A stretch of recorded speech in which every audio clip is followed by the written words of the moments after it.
Yep. We will kick things off with Gabriel Gonzalez from Cageside Press.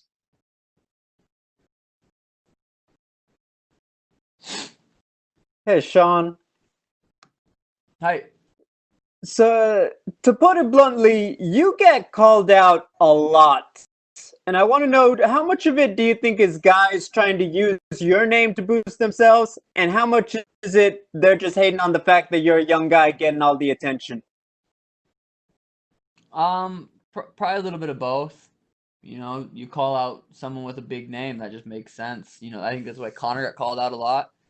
You fight, like, Cheeto's getting a co-main event spot because he's fighting me, so it's not that he called me out, but you fight me and you get, he's fighting on a co-main event, so it makes sense. It never, I never think of it as personal. It's business. It's what they should be doing. If they can't, get as big as a fan base as I can with their performances, they're gonna try to beat me. So it makes sense. You've gotten to see a lot of fighters, I'm sure, just as a fan and now being in the sport, make that jump from prospect to contender. Is there anybody's rise you remember watching that you were like, you know what? I want to have something like that epic jump in competition and become a star? I think, obviously Connor's career went well. Israel Adesanya's career went well, and I feel like I'm on a similar path like that. Your nickname is Sugar. Do you have a favorite post-fight dessert? Dessert, I don't know. Usually pizza is just kind of the first thing that I'm craving after weigh-ins. I want pizza for after the fight. What kind of toppings are we serving up on it? I don't care. Anything with cheese and the crust, and it could be, pretty much any kind of pizza would do after. My final question, obviously with the pandemic, there's no telling when things will go back to normal. Coronavirus clears up tomorrow. Where would you want to go fight first? Vegas. T-Mobile. Gotcha. Thank you. Thank you. We will take our next questions from Gustavo Falden with ESPN Brazil. Hi, Sean. How's it going? Good. How are you? I'm good. First of all, where do you get inspiration to go to the colors you dye your hair? Where does that come from? The inspiration I got to color my hair, but I have to say it was from Cheeto. Gave me the inspiration. And what about the colors? Do you intend on changing like more regular the colors? What do they represent, the colors? I'm just showing my Ecuadorian fans some love. I think every fight we'll just do a little something different and have a nice little theme. It's something I look forward to, and it's fun. So You intend on dyeing your hair on the Brazilian colors maybe one day? if I'm fighting a Brazilian, yeah. And some people have compared you to Conor McGregor, your fighting style, maybe your chest tattoo. What do you think about that? Do you think that you do inspire yourself on Conor? Do you see yourself similar in fighting styles? We're pretty similar in fighting styles. We knock people out in the first round, and we aren't afraid to say how we feel the fight's gonna play out.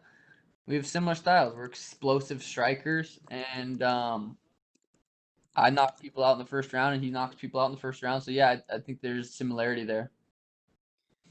And you said that you started on MMA because of the girls. Is that correct? Still reason I'm doing it. And what is do you have a girlfriend or not? Yep. What does she think about that? She's pumped. She's there's no issue there. And my last one, if you win your fight on Saturday, would you like request a top contender like Jose Aldo, maybe Marlon Moraes or Cody? Yeah, I think it totally depends how I go out there and finish Cheeto. I go win a decision. I don't get that next big fight name. I don't think. I could, because if I win a decision, it'll be a very impressive decision. But if I go out there and starch him, I think I get whoever I want. Okay, thanks, man. Thank you. And we'll take our next questions from Damon Martin with MMA Fighting. Sean, what's up, buddy? I know we talked before about the mental warfare and kind of how you're mastering that art with the hair doing the Ecuadorian flag. Are you kind of having fun with that? And I know Cheeto said it doesn't bother him, but do you kind of enjoy that, just that little dig of the Ecuadorian flag in your hair? Yeah, I didn't think it would really bother him. If me changing my hair color got in his head, that might be too easy of a fight. I don't think it's gonna bother. I'm not doing it to get into his head. It's just for fun. The fans love it. The media, it's something to talk about. Last time I did my hair, it was, that was the whole fight week was about my hair. So, it's something to talk about, and it's just showing some love. When watching Embedded this week before you left for Vegas, we saw the setup you have at your house with your Twitch setup, and you have the background with the Sugar Show and everything.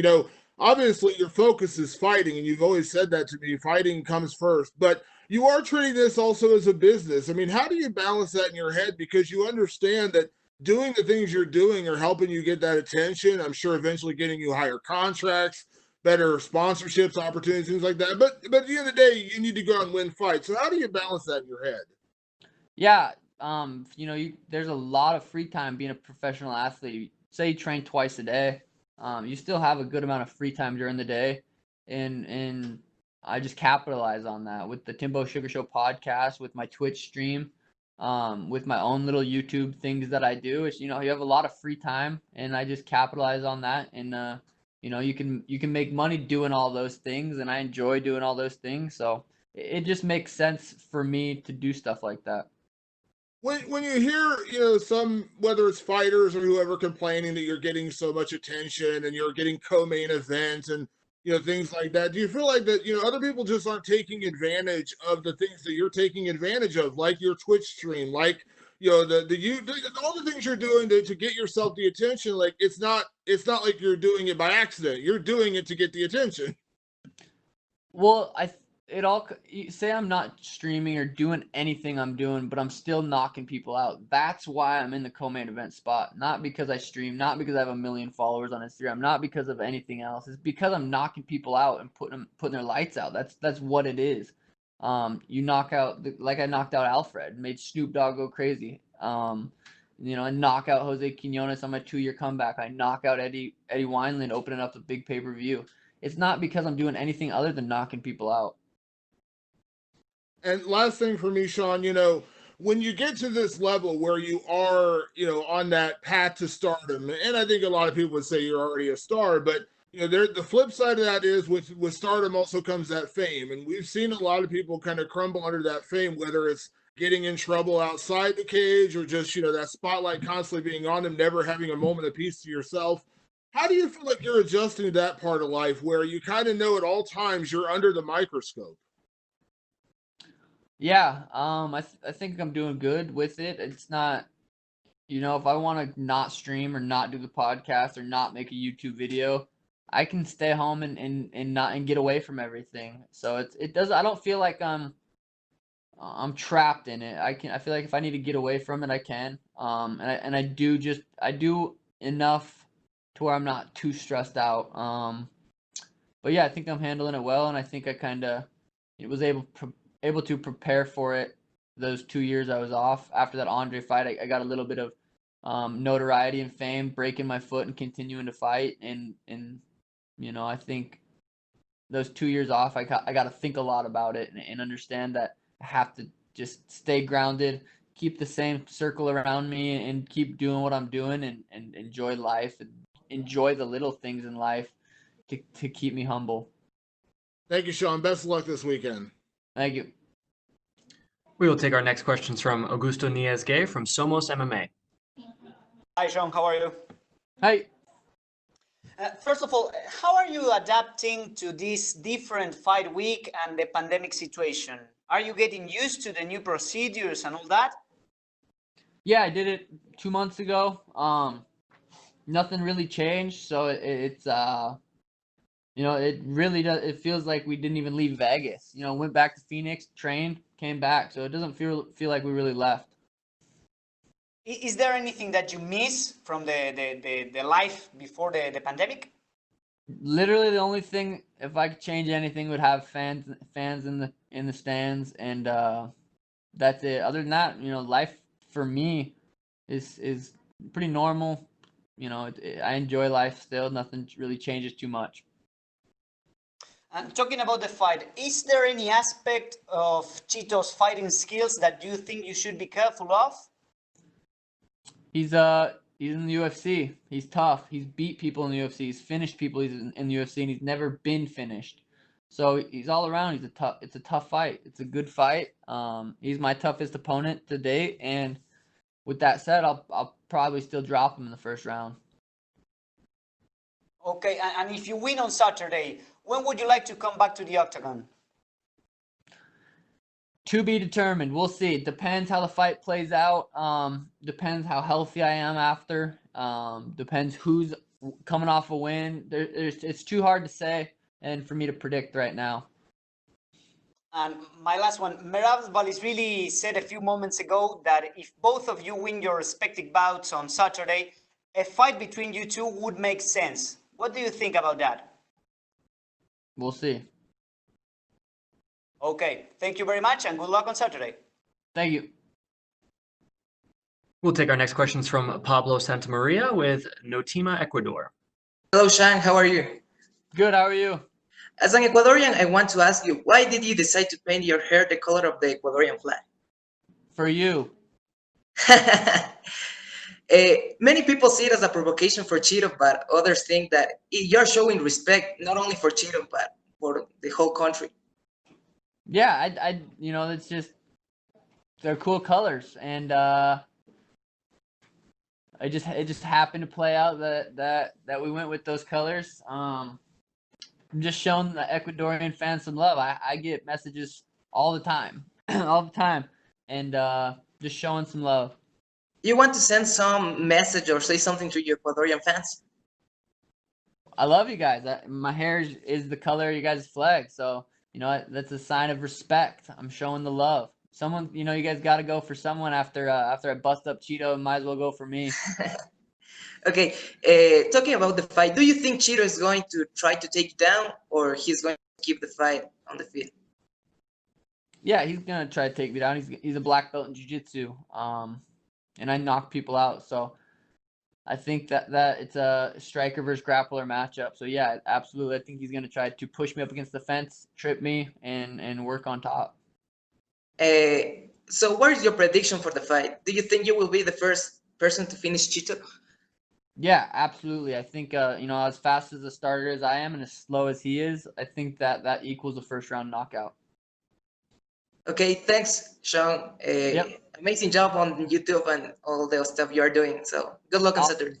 Thank you very much. And we will take our next questions from Sumik Dada with Sports Kita. John, hope you're doing good, man. Hey. So for this fight, you've had a different training camp of sorts. You said that you got your own cage now. So how has been this training camp different with everything that's going around right now?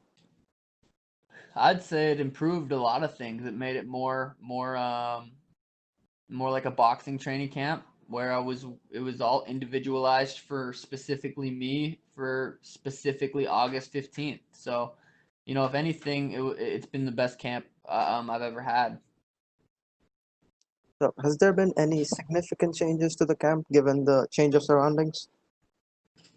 Instead of grappling at a jiu-jitsu gym or you know, hit mitts on the mats, we've done all of our training in the cage. You know, I got a cage, we put it in a warehouse, and we've done all of our sessions in there, and it's the same size as the Apex cage. So I think that was very beneficial. So ever since you made your return to the UFC, things have gone by at a pretty fast pace for you. You fought at 248, then at UFC 250, and now another quick return at 252. So do we expect you to keep up with this frequency of fights, keep up with this pace? Completely depends. Got to go out there and do what I do Saturday night. You know, first round knockout, no injuries. Yeah, there's a potential quick turnaround. But we'll see. There's just so much that can happen during a fight that it's hard to predict what's next. And it's Wednesday. You know, I got a couple days until it's Saturday. I'm laser focused Saturday for Cheeto. So last question from me. What are your thoughts on being the co-main event of such a historic card? Yeah, I think it's a perfect co-main event for a legendary card. Stipe DC is the biggest trilogy fight ever at heavyweight, the baddest men in the world. So to fight right before them it's insane. It's going to be something to look back on and have it's going to be an awesome memory. Well, I look forward to the Sugar Show this Saturday, and good luck to you, sir. Thank you. And we will take our next questions from Adrian Gallardo with Vavel, Argentina. Hello, Sean. Hello. How are you? Good, how are you? My first question is, what do you think about being the co-main fight in this great event? Is it something important for you? Yeah, usually I don't really care where I'm at on the card.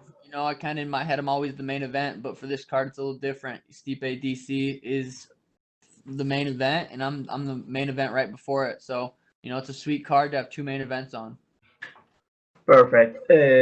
What do you think about Ecuador, about Chito Vera? And is this another fight for you, or this is a really important one? I didn't understand the question. Sorry. What was that? What do you think about Chito Vera? What do you think about this fight? Is a really important fight for you, or is another one? Yeah, Marlon's a extremely tough opponent. He's won his last 6 fights with 5 finishes. He's never been finished. Ton of UFC experience. He's been the distance a lot. He's won decisions. He's lost decisions. So he's extremely experienced. But he's never fought someone like me. Anytime I fight someone, they're never gonna have fought someone like me. They're just. I think I'm gonna be too much for him, and I really do believe there's certain levels to this game. Obviously there is, and I feel like I'm on a different level than him, and I get to go out there Saturday night and prove that. Perfect. In case of winning, if you win the fight of the Saturday, what do you want for your career? Well, after I win this fight, I think just fighting someone that gets me closer to the belt, it makes sense, and I think it depends on how I win this fight as well. Okay, and the last question, a fun question. What is your favorite video game at the moment? You have a great fan of you have a Twitch channel. You are a great fan of the video games. What is your favorite video game? What is my favorite video game? I would have to say at the moment it's Call of Duty, Search and Destroys. With the Twitch fam, it's something I pretty much play every single day. Not right now, I don't have my setup, but Call of Duty, Search and Destroy right now would be my favorite video game. Okay, Sean. Good luck for the Saturday. Thank you. And we will take our last set of questions from Jose Ignacio Cruz. Hey, Sean, do you hear me? I do. How you doing, buddy? Nice to talk to you. Good. How are you? I'm doing great. I'm actually quite thankful. I'm the one that sent you an email a few weeks ago asking for some time with you, and now we got here, so I'm quite stoked. Let's start with something around the fight. Everybody's talking about on social media about you maybe not able to compete high-level opponents to this point in your career, and the matchup with Cheeto comes as a really big, the first real big test for you. What do you say to all the naysayers out there that feel that maybe you're not prepared to the upper echelons of the division? I don't think much of it. I think Cheeto's top 10 guy, and I go out there and put his lights out, fight someone who's next, and there's not much thought that goes into what people say about me as far as the negative ones. The positive one, I enjoy that, and I those are from the fans that I love, and the negative stuff, it doesn't bother me. Cheeto's a dangerous opponent, and he's he's respected in the UFC, so getting a win over him will probably quiet a lot of the naysayers. I could go out there and knock out Peter, and there's still going to be guys that are saying yeah but so don't really pay much of attention to the negative stuff. I see. Let's go to the dreamland for a bit. Okay. I was wondering the other day if you have any fights that you would like to. Let's say, let's take away all the things regarding the division right now. If you could have a dream fight, whoever you want to fight, who would you fight? Probably Connor. I think that would be I think the fans would like that. I think that's an exciting fight. You know, and that's a fight that I feel like I could win. It's not like there's not a chance. I feel like it's a fight I could win, and it's a fight that would probably be a dream fight. How do you feel stylistically that matchup? How do you feel that you would go for the win? I mean, I'm lighter. He's heavier. I'm way faster than him. So I think it. You know, he hits hard. I'm good at not getting hit, and I think you know it'd be interesting. Okay, man. Best of luck on your fight, and don't let anybody tell you something about your. Thank you, Jose. Do you, baby? Have a great Peace fight on out. Saturday. Thank you. Thanks. Thank you so much, Sean. That is all the time we had for you, sir. Perfect.